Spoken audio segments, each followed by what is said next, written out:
Also right now, Local 10 is in Cuba as Fidel Castro's ashes remain on the move, heading to their final resting place. Castro's remains are on the second leg of their journey across the island, passing through Ciego de Avila today. The 4-day cross-country journey started in Havana and it ends in Santiago de Cuba. Castro's ashes are expected to arrive there on Saturday. And we have a team of journalists in Cuba. Let's begin our team coverage now with Calvin Hughes in Santiago de Cuba. Victor, good afternoon. This is the city where it really all began for the father of the Cuban Revolution. Generally speaking and historically speaking, back in 1953, those mountains right behind me, you can see there, the father of the Cuban Revolution along with his rebels were there and came down and began to try to take over and overthrow the Cuban government. First attempt not making it, and of course the second attempt, it did. January 1st, 1959, the start of the Cuban Revolution. This is the so-called cradle of the revolution, Santiago de Cuba. But there's a central highway that a caravan is using to transport the ashes of Fidel Castro, who died on Friday.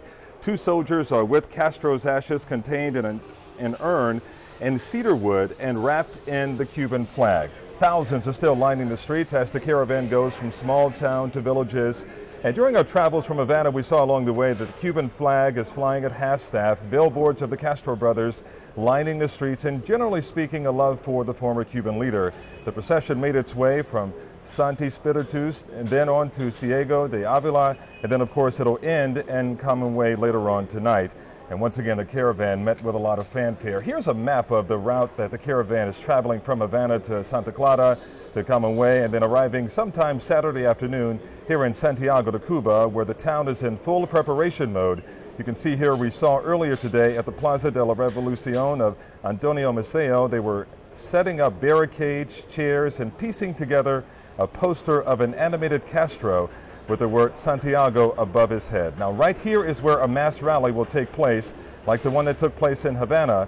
It is planned for Saturday at 7 o'clock. And I'd like now to bring in my colleague here, Glenna Milberg, who earlier today we had a chance to go out in some of the neighborhoods to see firsthand life in Santiago de Cuba, a very old city founded back in the 1700s. And you had a chance to get a slice of life with some of the pride and preparations taking place for the people. And it is amazing and all pervasive in this city. You get a sense that the people of Santiago de Cuba understand their place in Cuban history.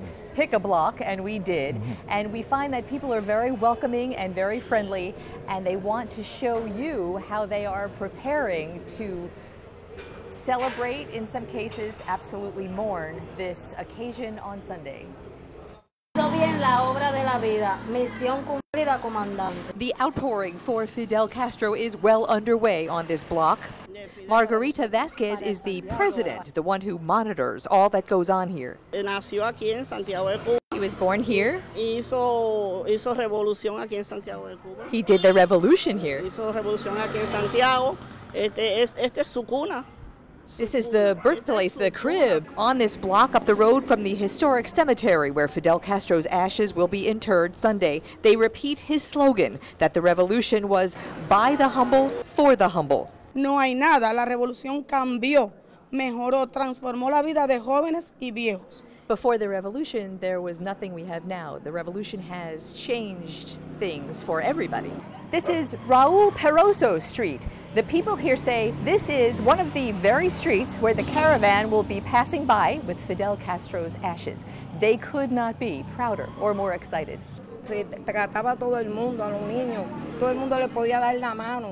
Everybody wanted to touch his hand. Residents who have met Castro, experienced the revolution firsthand, say look beyond decay and poverty. In the United States, they want dollars. That's Roberto Lamar Herrera, who says he doesn't have to worry about paying for the medicine his wife needs for Parkinson's and heart diseases, and having a comfortable home, and choosing to learn English. Good morning, buenos días, good morning, good afternoon, good night. Good day. Es que se me van olvidando las cosas. Thank you. Muchas gracias. Just a little taste of really how friendly people here. They want people to know they love American visitors. Not so much the American government, but they love American visitors. And we met quite a few people just in this one little neighborhood who have family in the United States. And we were both sort of in the same area. What really struck me were the horse and buggy carriages, one after another. If Havana is a place stuck in time, this is a place that is frozen in time. And just like in Havana, you see old American cars, 53 Nomad, I think. Donnie, my photographer, said it was a Nomad. It was just a big, red, beautiful car. The pride they take in the old American cars and the way of life here, the horse and carriage. It is what they know, it is what they do, and it is what they love. You know, and to add to that car, we talked about this in the back seat of our car heading back to the hotel with an Isuzu engine. With an Isuzu engine, right. A Japanese engine It's inside. the United Nations of vehicles here. Yeah, Cuban ingenuity. Yeah. Calvin and Glenna, we will talk with you again later tonight. Thank you. Do stay with Local 10 News for continuous live team coverage from Cuba. We have a team of 8 journalists on the island in all, led by Calvin, Glenna, and Hatzel Vela. So you can look for their next live reports tonight at 11. And coming